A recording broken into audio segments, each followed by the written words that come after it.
Yep. Just started. Yeah, thanks for the reminder. All right, guys. Okay, I'm recording a video if you want to check it out. All right, guys, we got a take-home quiz that everybody needs to do this weekend. We will finish learning today what we need to know to be able to do it. There's one aspect of the take-home quiz.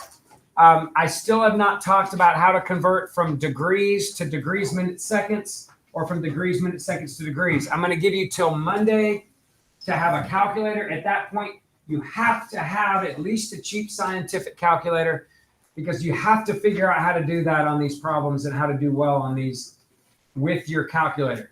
All right. So if you've ordered an Inspire, I think you'll be very happy about that on this test, which is towards the end of next week. If you don't have it, though, we didn't have Inspires for decades.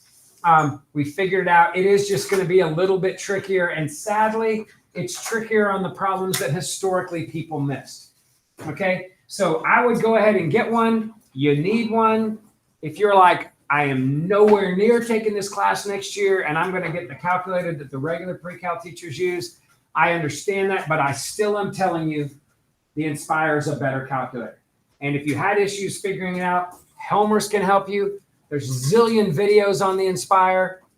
People laugh at people that use 84s. It's like literally, it's like an antique that you're using. Most of, maybe not at this school, but like I don't know of any other schools that are still actively using 84s. We just made a couple of decisions 7 or 8 years ago that I think were mistakes. I didn't, but like some people did. I mean, I've made tons of mistakes, but whatever. But in regards to calculators, I think you'll be grateful. Okay, it's just better, and it's more Windows based. It just feels like it makes more sense. You grabbing that door? Thank you. All right, so. Quick reminder about where we should be right now. If I asked you to find the sine of 7 pi over 4 without your unit circle, can you get there? So let's think. What do you know about 4 on the bottom? 4 on the bottom is what? The ones in the middle, right? Because it goes 2, 3, 4, 6. So it's the ones in the middle. What do you know about a 7 being over a 4? It's got to be in the fourth because it's twice the bottom minus 1, right? So what do I do to get to there? Over and down the same amount, right? But positive, negative. That's like the root 2 over 2, negative root 2 over 2. Sine uses which value? The y. So I went negative root 2 over 2. So I'm able to get that without my unit circle by thinking about what the unit circle did. What about tangent of, how about 7 pi over 6? What do you know about 6s in the denominator? They're the ones that are nearer the x-axis, right? Because you have the 2s are up and down. Then you have 3s near the y-axis, 4s in the middle, and then 6s here. So I know it's near the x-axis, right? And it's 7 on the top. What does that tell you? One more tells you third quadrant. So if this is my x-axis, I'm like down a little bit into the third quadrant. So what do I do to get to that angle? I go left a lot, down a little. Now, what do I need for tangent? Y's over x's, right? So I need the y movement, which is down a little, over the x movement, which is over a lot. And then what cancels here? The negatives and the 2s. And you're left with 1 over root 3, which would rationalize to root 3 over 3. And I'm able to get that without my unit circle. Now, I'm not telling you, if you have a unit circle, you can use it, but you're not going to have it on your test. So you could either take 3 minutes to fill it all in and maybe need a couple of those values, or you can learn to kind of visualize what you need. Last one I want to do, what if you had cosine of, how about 2 pi over 3? What do you know about the 3s? They're the taller ones near the y-axis. What do you know about a 2 being over 3? 1 less, so second quadrant. So I'm visualizing a second quadrant angle. And what do I have to do to get to that second quadrant angle? Left a little, up a lot. What do I need for cosine? The x, so left a little, negative 1/2. And if you can learn to think this way, you're going to be in great shape. But be able to do that. Also be able to type any of these in your calculator. And then if I throw something out like, what is the secant at 225? What do you do with secant? At 225, what is my movement? Anything that ends in a 5 is in the middles, right? If it's a unit circle value. This is 45 more than 180. So for secant, what do I want to do? Secant is the reciprocal of a cosine. So I could just find the x value and do what with it? Flip it. So to get to that, the x value is left and down the same amount, right? So left root 2 over 2, flip the root 2 over 2, and you get 2 over root 2. And then what happens when you rationalize that? You get 2 root 2 over 2, which is negative root 2. And you can do all that rationalizing if you want, but at some point you start simplifying and kind of seeing where you need to be, and you start memorizing stuff, but maybe not now. Y'all with me? And just to throw another one out there, what if I said, what is the tangent of 3 pi over 2? Where's 3 pi over 2?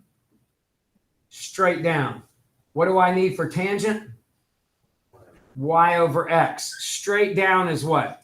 Left, nothing. Y is negative 1. So I got to put the y, negative 1, over the x, 0. What does that mean? Does not exist, or it's undefined. I think most people are probably right, undefined, but either one is fine and true. Not too bad? Okay, also, what we did yesterday was solve a little bit with triangles. So a quick review of that. If I said to solve, and I think we got to one of the cosecant, cotangent, secant problems in here. We didn't get to that in another class, but I'll throw one up here. What happens when I say solve and I tell you the angle is between 0 and 360, and I give you something like this? Cosecant of the angle is negative 2.3415. So with an inspire, it seems no different. You would come in here and go, oh, no big deal. I'm going to inverse cosecant. But what do we do with this ratio here? We make it positive. And why do we make it positive? Because what? It forces it to spit out an acute angle, because they're all in the first quadrant when they're positive, right? It spits out an acute angle, which is the reference angle. So I want the reference angle. All right. And I might even talk about what happens if I don't do that. But anyway, so this spits out the reference angle of 25.3. And then what do I have to do with that? Because the reference angle is not always my answer. Sometimes it is, sometimes it's not. In this case, it is not. So what do I do to find the actual angles that work here? I ask myself, where is what? Cosecant negative. I got to look right here. Where is it negative? If that's a plus, I ask where it's positive. So I look at the XY axis and I go, well, cosecant is linked to sine. So I'm asking, where is sine negative? And sine's positive, all students, right? But it's negative in the other ones. So this is where my reference angles occur. So this is where 25.3 actually is. But I don't want reference angles. What do I want? I want the actual angles that occur measured from here, because I want like the standard position angles. So I want that one and I want that one. And if you're thinking in your head, why can't I just use negative 25.3? Negative 25.3 is fine except for one thing. Is it in this interval? No, it's to the left of 0. I can't use it. It's in the right place. I just can't use it because of what they gave me up here. If they didn't say that, negative 25.3, it's fine. But they did say that. And in Algebra 2, they say that a lot. Okay, so now that I know this, what are the actual angles that work for me here? 180 plus that. And then how do I find the other one? 360 minus that, and that's a 25. So what? 34.7. Are you with me? And then even though you're not going to see this a lot in this course, what would happen if that was not given to you? Are those the only two angles that could possibly work? No. What do you do to find all the other ones? You say plus 360n. And by writing plus 360n and n being an integer, it's saying, hey, you can add or subtract 360 as many times as you want, because what happens when you add or subtract those 360? You find what? What are those called?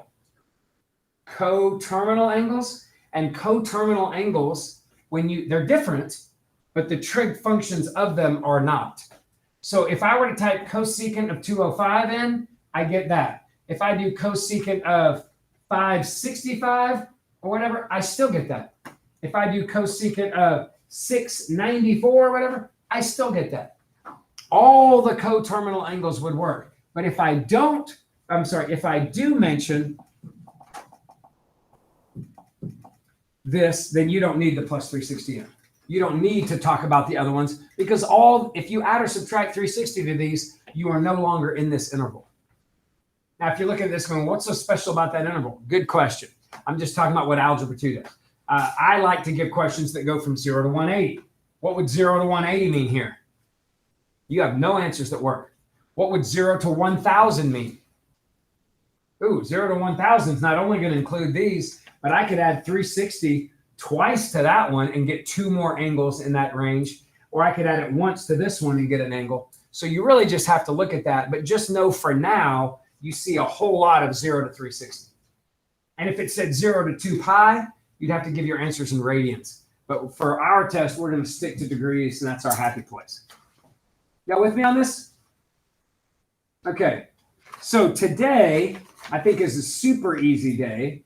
I will say that some of the word problems you see might be a little tricky, but the math is really not. So what you're going to be doing today is solving right triangles. And solving a right triangle just means you will be given a limited amount of information. You got to find all the rest. All right? And truly, this is one of the easier things that we do. So for all of the problems you see today, if they are giving you stuff like A, B, and C, you can assume that your triangle is this, that is angle C, and side C is always opposite the angle. And then the A or the B doesn't really matter. I mean, you can draw a picture that's proportional, or you can just use a generic one. But whatever of these other angles is A, the opposite is little a. Whatever these other angles is B, the opposite's little b. Now, do you get this? When you are dealing with trig, whether it's sine, cosine, tangent, or whatever, you're always taking the trig function of a what? Of an angle. And your angle is a variable. Okay? So you take the trig function of an angle, and then what do you end up getting? A ratio. And your ratio has some number here and some number here, right? That stand for two sides. That's three pieces of information. For you to be able to use a trig function, you have to know what? Two of those three. So when you're trying to solve a triangle, most of the time, you're going to be told it's a right triangle, which immediately gives you one piece of information, right? There's a 90-degree angle. And then they're going to give you two other ones. They might give you two sides. They might give you a side and an angle. If they give you three angles, can you get anywhere with that? No, because there are like a 30, 60, 90. Knowing the three angles gives me no proportion, does it? I mean, it gives me proportion, but it gives me no exact value for the sides. But as long as you have at least one side, maybe two sides, maybe three sides, you can solve this triangle. But you're looking for what trig function includes two of the three. So for example, what if I gave you this? So I say, all right, you're dealing with a right triangle. You know this. So you immediately go, okay, I know that angle C is 90. And then I tell you something like, solve the triangle if angle A is 22 and side C is 10. So if you think about it, what three things did I just give you? Right triangle, big C, angle A, and little c. I know those three pieces of information. I need to find angle B, little a, and little b. Can I do any of that right this second? What? Angle B is pretty easy because I have two of the three. Normally, when you have two of the threes, you subtract both of them from 180. But if I'm dealing with right triangles, what do? I can just subtract from 90 and find the complement. But you can still subtract them both from 180. It's just a little bit more work. So I'm going to go, okay, immediately, I know that angle B is just 90 minus my A, and I get 68 degrees. Great. I've got my angle B now. Now, how do I find side A and side B?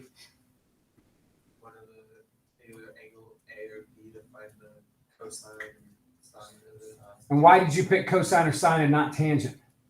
Because tangent includes A and B. Are y'all hearing that? Yeah, you already have C, so that just gives you. If I try to do tangent of A, I can do that, but I'm missing A and B, and that doesn't help me solve. I don't need to have two unknowns. But if I do sine of A, it's A over C, and I know the C in the angle. If I do cosine of A, it's B over C, and again, I know the A and the C. So I would know two of the three pieces of information.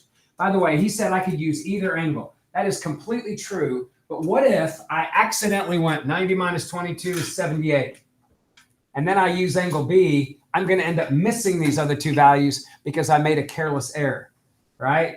So I try to avoid, if I can, I avoid reusing information just to kind of play it safe. And you know yourself. If I were to say, hey, who makes very few careless errors? There are going to be a couple people in their brain are like, I don't make careless errors much. I'm pretty solid. And then I'm going to go, who makes careless errors? And some of you are like, dude, I make careless errors like it's my dream world. That's just totally the land that I live in. If that's you, avoid reusing sides and reusing angles or reusing information.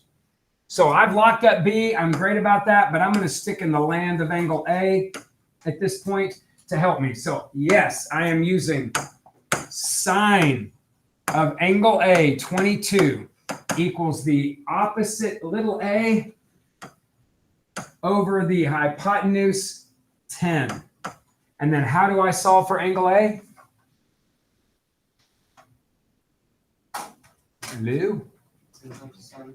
So I multiply both sides by 10, right? Or slide rule it up. We talked about slide rule, didn't we? Slide rule is really nice here. Slide that 10 up, and I get A, and you just type in your calculator 10 times the sine of 22, and it spits out a roughly 3.75. Now, at this point, I have people go, oh, well, now that you know A, you know two of the three sides, I can use Pythagorean theorem. True, you can. But if you do Pythagorean theorem using that 3.75 and not the real value, which is like 3.75, blah, blah, blah, blah, blah, your angle, your side B will be off a little bit. Plus, it's probably easier just to stick with trig. What trig function uses B and A? Cosine. Now, if you're like, well, why don't you use tangent because you know A now? Again, if I can, but if I use tangent and say tangent of A is A over B, and I know both A's, I'm using a rounded value. So I would either have to be forced to use the exact value to keep B honest, but I can avoid that by not even bothering and just using what I know,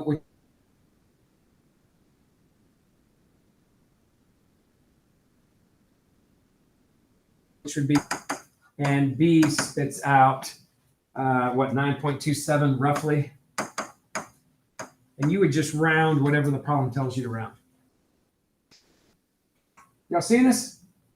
All right, what about another one? What if I gave you, everybody got this at once? What if I gave this? Again, solve the triangle, if it's a right triangle, solve the right triangle.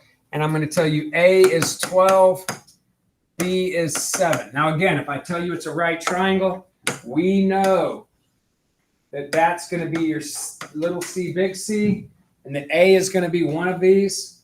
It doesn't really matter how you label it. In this case, the A is the biggest side, so A is probably A is a bigger angle. But I just need to visualize something. You really want to be correct and do something like this, knock yourself out, or if you want to put A up top, it's not going to affect your work. It's just not. Okay, as long as you know sides are opposite, the sides that are opposite the angles are matching letters. Now, what do I know this time? I know the two sides. So what can I get? And I also know it's a right triangle, so I know angle C. Any thoughts? Can I not get the angles? Wait. So if I have the two sides, the opposite and the adjacent, or adjacent and opposite, which trig function is that? Tangent or cotangent? Kind of rather use tangent. So I can say that the tangent, let's just say, of A is the opposite over adjacent, which is the A12 over B7. Now, we've just been doing problems like this, right? Tangent of an angle is, and we'd have a decimal, that's equal to some decimal. Do I have to worry about finding all the angles? Think about it. Remember what we were doing before? We were finding the angles in the different quadrants where they were. But what do you know about this A and B? They got to be what if it's a right triangle? They got to be less than 90. So the only place they show up is what? Quadrant 1. And quadrant 1's the reference angle, right? Which is always when these are positive. I'm done. All I got to do is inverse tangent this thing. The answer I get, this is not always true, because if I get to angles that aren't right triangles that have bigger than 90 degrees, like 120s and 137s and stuff like that, yeah, I might need to find some more stuff. We'll get to that later.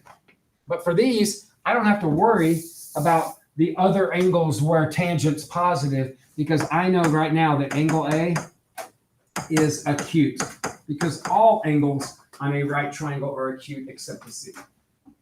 So I type that in my calculator, inverse tan of, A is 12, B is 7. Yes, so I type that in my calculator, and I get 59.74. You with me? Now I have A. Now what can I do? Do what? I can subtract from 90. Now, if you are thinking, well, you just said not to reuse anything. If I subtract from 90, at this point, I'm going to be fine. Because if this is rounded, I will get the correct rounded value of the other angle. If you want to go, you know what? I'm just going to do inverse tangent again, but use B. Like I'm going to go tangent of B is opposite over this. I can do that. Right? But if I do this, you're going to see that the answer I get for B ends up being the exact answer I get if I go 90 minus that, which is 30.26. So you can do that. Honestly, though, I probably wouldn't. I'm just going to say angle B is 90 minus the 59.74. I'm going to get it that way. But it's your call. Y'all with me? Have I missed something? C, how do I find C? I'm going to use Pythagorean theorem, but you could really use any trig function at this point that uses the hypotenuse. I could say sine of A is A over C. I know A, I know this, but if I do that, I'm using rounded values. So if I'm going to use those values, I got to know to go in my calculator, use the exact value, which means if you have an Inspire, it's really easy to go back and grab those values and pull them back down exactly. If you have a scientific, it's not quite as easy. You got to either store them. It just becomes more of a hassle. And the sooner you get that Inspire, or if you have to in 84, you're going to really be glad you have it, because these scientifics are just subpar. I mean, they're fine. I used them growing up. Nobody had scientifics. I mean, graphing calculators back then, but it's just such an advantage. It's like if you play baseball, I mean, there are bats and then there are good bats, right? You go buy a $150 bat at Academy, you're losing 100 feet of swing sometimes. I mean, it's just an amazing difference. I didn't really get that until my kid was like 10. And back then, these little kid bats were like, I mean, he's 22 now, but they were like $220. And you're like, for a 10-year-old baseball? And they dent them up in a month, but I'm not kidding. The kids with the $220 bats were hitting missiles. And the other kids playing with their little Academy outdoor crappy $12 bat were like hitting grounders. It was shocking. And it's not just the kid. I mean, it's the equipment that you have. And if this is an equipment issue. So beg your parents to get you something over the weekend. Order it. It'll be here in 2 days. A lot of times, well, never know with the supply chain issues, but order it. You'll be happy that you did. But bottom line for this C, I'm going to do the Pythagorean theorem because I can. It doesn't use any values. I square those, add them together, and get 193. And then I just square root both sides. So I end up getting C is some decimal, 13.89, or you could be exact and just leave it. Either way is fine on a calculator test. Y'all with me? So you're going to see a lot of this kind of stuff. Be aware that sometimes I give you information like this. Like what if I gave you, what if I said, once again, solve the right triangle. Solve the right triangle. And I said C is 12. Angle A is 21 degrees. So once again, if that's A, that's B, we always know that's C. So if C is 12, if C is 12 and angle A is 21, what would you do initially? Okay, so angle B is 90 minus that, which gives you 69 degrees. Now, what else can you do? You don't really have to comment on angle C. Yes, angle C is 90, but whatever. Yeah, you can use angle A, sine and cosine, divide A and B. So he's saying do sine of 21 equals, I didn't want to do that. Hold on. Do this. Change C right here to, instead of C equals 12, sorry about that, trying to put you in a certain situation. Say A is 12. So A is the 12. So what are you going to do? Still do Sine of 21. Okay, I could do good. I could do sine of 21 is that over that to find C. I could do tangent of 21 is that over that to find B. Now, be careful because sine of 21 is 12 over C. How do I solve for C? Do what? Good. How did you get there? So if you're using the slide rule, which again, I think is pretty helpful, the C slides up to the numerator. The sine of 21 slides down. Probably don't want to go to college saying use the slide rule because they'll be like, what are you talking about? The slide rule is an ancient piece of equipment they use in the, well, not ancient, but like 60s, 70s or whatever to do complex calculations at colleges. Engineers used to use them. I don't even know how to use one. But little like things on like a board over like metal like. It's not an abacus. Yeah, but it's not an abacus. If you ever watch Apollo 13, there's a movie. It's an old movie, but it's called Apollo 13. It's got Tom Hanks and the other guys. But you can see some of the engineers using them. If you look it up, if we have time, I'll pull one up. I truly have no idea how to use them. I've never used them. I'm not quite that old. But I had an uncle that used them. He was an engineer, and he used them. He's a good bit older than me. He used it in college. But it actually is shockingly good. You can do good calculations, but not near, obviously, what a calculator can do. But yes, the sliding up, sliding down, it's the same thing as cross multiplying, but it gets you there more quickly. You type that in your calculator, and you got 12 divided by sine of 21.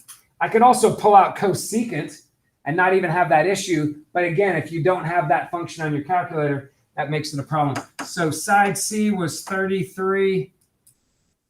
It doesn't feel real right. I guess that is right, yeah. 33.49. Yeah, I guess that's a small angle with a fairly big side over there. So I guess that makes sense. If you were rounding to that, or 33.5. And then what would I do to find B? 12 divided by the 10.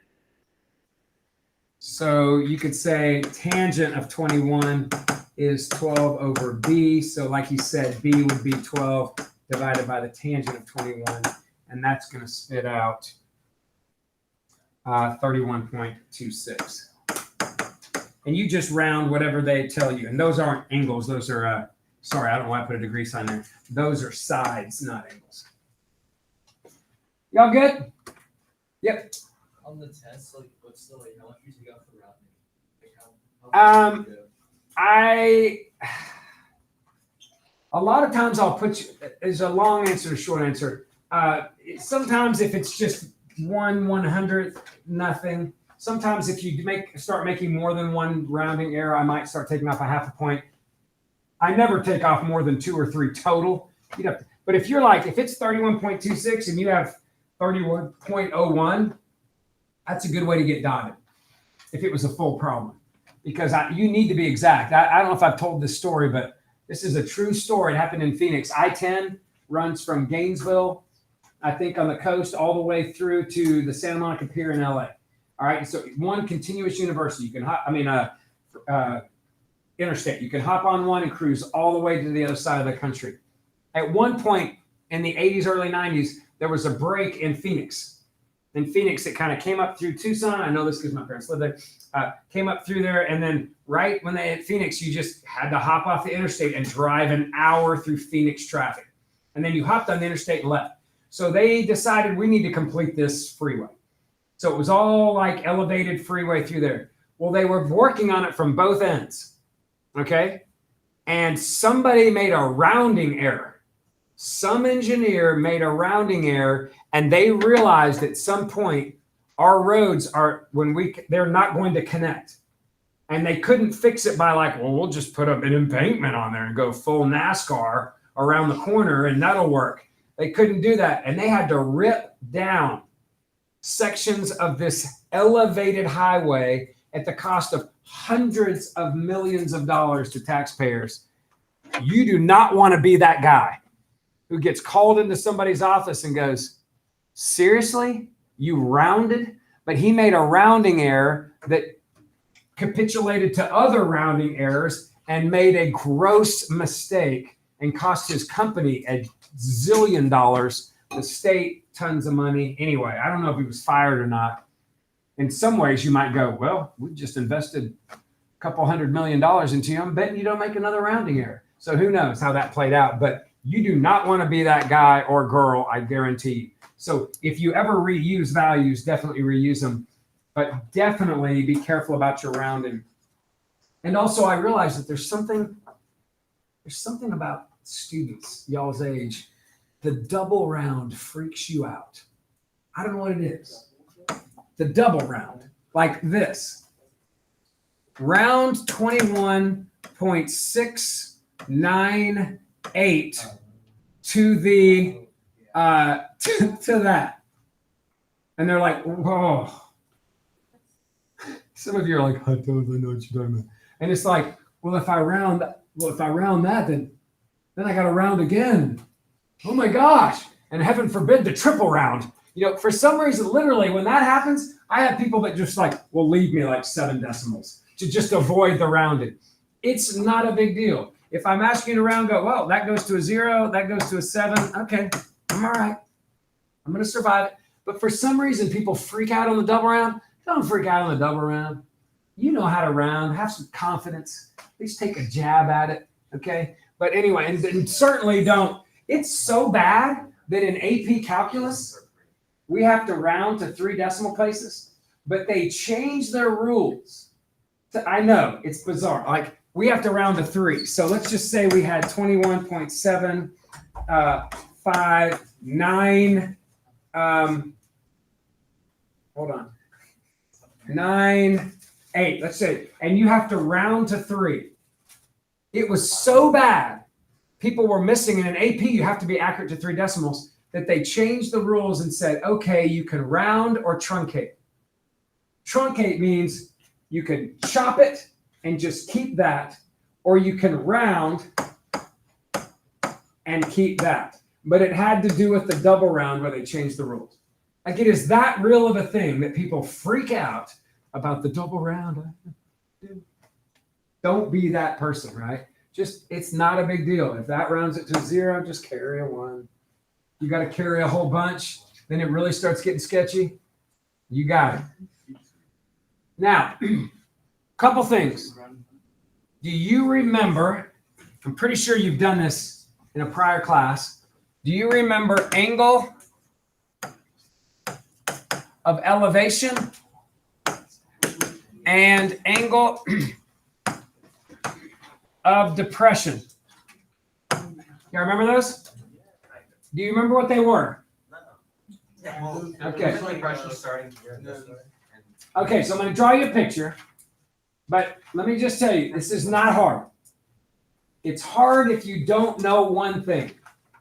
Angle of elevation and angle of depression, both of these, guys, are measured from the horizontal. So let me draw you a picture. So let's just say that there was this worm. He peeks his head up out of the ground, right? And he looks up. That's supposed to be a straight line right here. He looks up and sees an airplane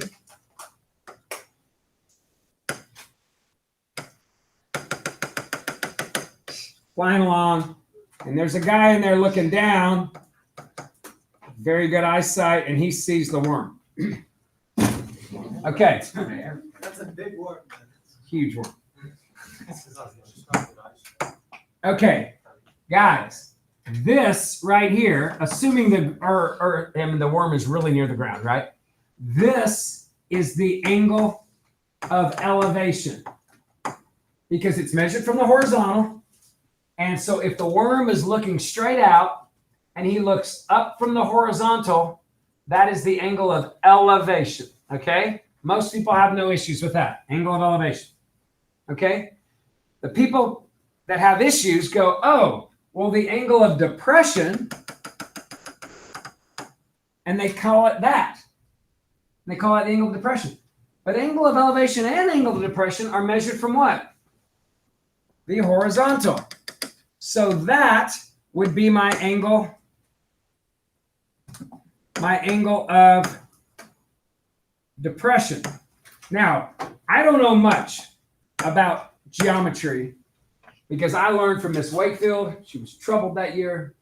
I did not learn from the geometry master. Most of you, if not all of you, did. But there's one thing I remember, that alternate interior angles, which means if you have parallel lines and a line going through both, that alternate interior, some people learn them as opposite interior angles, are what? Equal or congruent, which means what? They're the same thing. So these are equal. If I give you an angle of elevation, it's the angle of depression from the other end. If I give you an angle of depression, it's the angle of elevation. It is shocking how often I ask this question on a test. Just for fun, I'll say something like, if the angle of depression is 60 degrees, 15 minutes, 47 seconds, then the angle of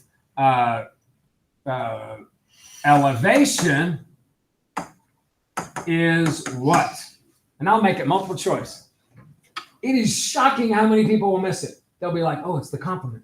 if that's 60, this has got to be 30. And they go hunting around for like a 29, 30-inch stuff. And I know this may not mean something to you. It's going to be on Monday. We'll talk about degrees, minutes, seconds on Monday with our calculators. But the bottom line is they're the what? That and that are the same.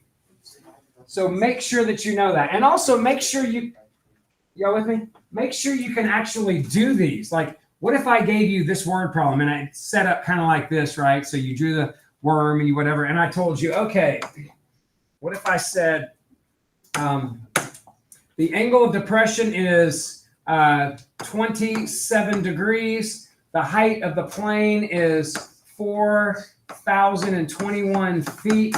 And I said, how far is the worm from the plane's shadow, right? So the shadow on the ground or whatever. How far is that? Well, you got a right triangle, right? Perpendicular right triangle. What could you do to find that if the angle of depression is 27? You can, or you could go the angle of, you can't, or you could say the angle of depression is the angle of elevation. You don't even have to risk accidentally calling that 73 or something, right? So you have this. So what could you say? Sine of that, or tangent of that, is that over this, right? And you're home free. Solve for x. A little slide rule action. You're going to get some weirder looking word problems that are a little challenging at times. They're going to probably talk about some 30, 60, 90 triangles. You're going to have to use your calculator to find, like we've been finding some. You're going to get a little bit of everything on this homework or on the work you're doing. But remember that you have a, this is a little sick. But remember that you have a calculator. Remember that you have a quiz to do, a take-home little quiz. It's going to be due on Monday. I'm not telling you, I mean, nobody's going to prison if somebody calls a friend and asks, how do you do so-and-so? There are a couple of problems on there that talk about converting from degrees, minutes, seconds to decimal degrees. You can omit those, or decimal degrees to degrees, minutes, seconds. You're welcome to omit those on this if it has something like that. But see what you can do. This is kind of a growing pains thing. I really, if you don't know how to do it for your sake at least, even if you get a little help, circle it in a different color or something so you know what you need to work on. All right, you need to learn from this. Next week, we're going to come in here. Are we squeezing a test in? No. So we're gonna have 4 days next week of class, which are not the easiest of days. We're gonna do law of sines, law of cosines, the ambiguous case, and then on Thursday we're gonna talk about area. We're gonna have Pi Day on Friday, which we'll talk more about next week, and then we'll come back the Monday after that and do a review and a test. All right, so we've got a little bit of time, but this is a great checkpoint before we head into stuff that's a little trickier with the law of sines and cosines, which you might be fine on law of sines and cosines until it gets a little filthy, but with the ambiguous case. But it's a good little checkpoint to kind of see where you are. All right. Anybody got any questions on anything? Does everybody happen to have a calculator right now? Here you go. Who does not? Oh, well, let's get out the calculators. It takes 2 seconds. I just want to show you how to use degrees, minutes, seconds. Yeah, it's so easy once you know how to do it. I'm not going to make you do anything manually. So once I show you this, you're going to go, oh, sweet, bring it. All right, I'm pulling this up. It'll take a second.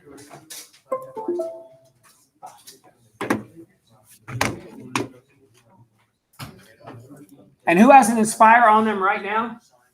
Okay, I'll show you how to use the Inspire on these, and then I'll grab a scientific and show you how to use those. It's not a big deal. So here we go. Here's the Inspire first. I do this so rarely. I hope it comes to me. Here we go. You turn your calculator on, and you're on the scratch pad, right? So let's just say I want to take, and by the way, if I'm doing something with degrees, I want to be in degree mode, okay? So let's just say I wanted to take 74.267 degrees and change it to what I call degrees, minutes, seconds. Now, degrees, minutes, seconds is kind of like hours, minutes, seconds. There are 60 minutes in a degree, and there are 60 seconds in a minute. It's literally like the same thing, but it's a way that a lot of cartographers or whatever, or people that use GPSs, that will use these locations for latitudinal, longitudinal location. But some people just use decimal degrees. It's just I don't know, whatever. I just want you to know how to convert. We don't do a lot with this, but whatever. To convert to degrees, minutes, seconds. I know it's going to be 74 degrees. I see that. So if you don't get 74 degrees in your answer, you did something wrong. It's the minute, second stuff. So what I'm going to do is go to, hold on, there might be something on the book. No, there is not. Okay, so here's what we're going to do. We're going to go to the book button. The book button literally has a book on it. And we're going to click book. Okay? When you click on the book button, you have all of these tabs. We want to be on the first tab. Now, yours is not probably on degrees, minutes, seconds. This shows you how rarely I ever use these tabs. But these tabs have all of your functions built in there. So if you want to jump to DMS, degrees, minutes, seconds, just hit the D button and you'll jump. Like if I want to go to A, look, I hit A, I jump to the first A. C, I jump to the first C. F, I jump to the first F. So if I want degrees, minutes, seconds, hit D, and I'll jump to the first D and go down until you see DMS. They're in alphabetical order. You'll get there, and once you see it, you hit enter, and you go, what? Do you want to change this to degrees, minutes, seconds? And you hit enter again, boom. 74 degrees, 16 minutes, 1.2 seconds. That's all you have to know how to do. Now, if I were to give you something in degrees, minutes, seconds, it's even easier on an Inspire. So this time, don't hit the book button. You hit the left side of the book button. So if I hit the left side of the book button, somewhere on your screen, you're going to see, you see it? Degrees, minutes, seconds. Click that. And when I click it, I can enter whatever degrees, minutes, seconds I want. So like, let's just say I had 74 degrees, 16 minutes. I'm just tabbing over. And then 1.2 seconds, hit enter, boom, it shoves it back to decimals.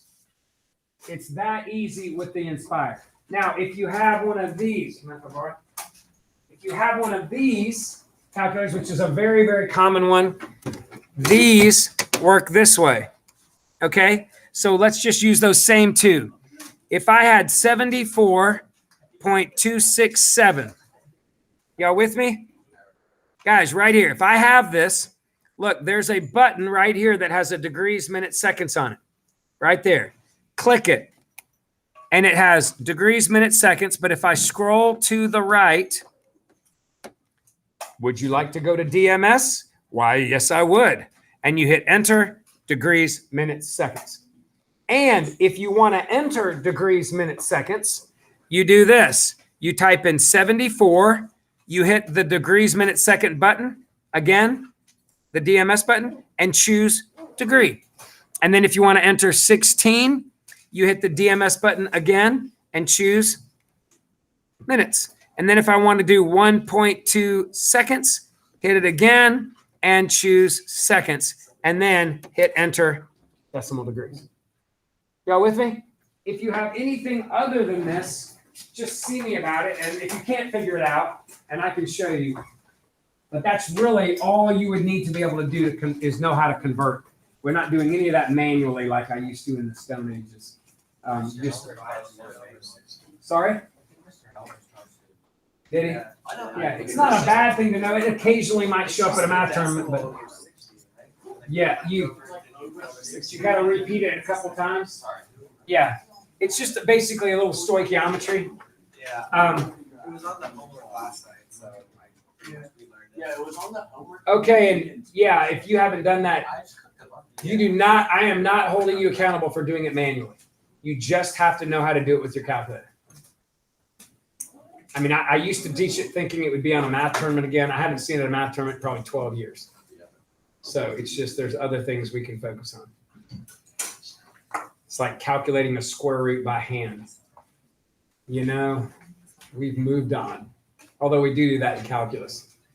But we use calculus to do it. Y'all have a great weekend.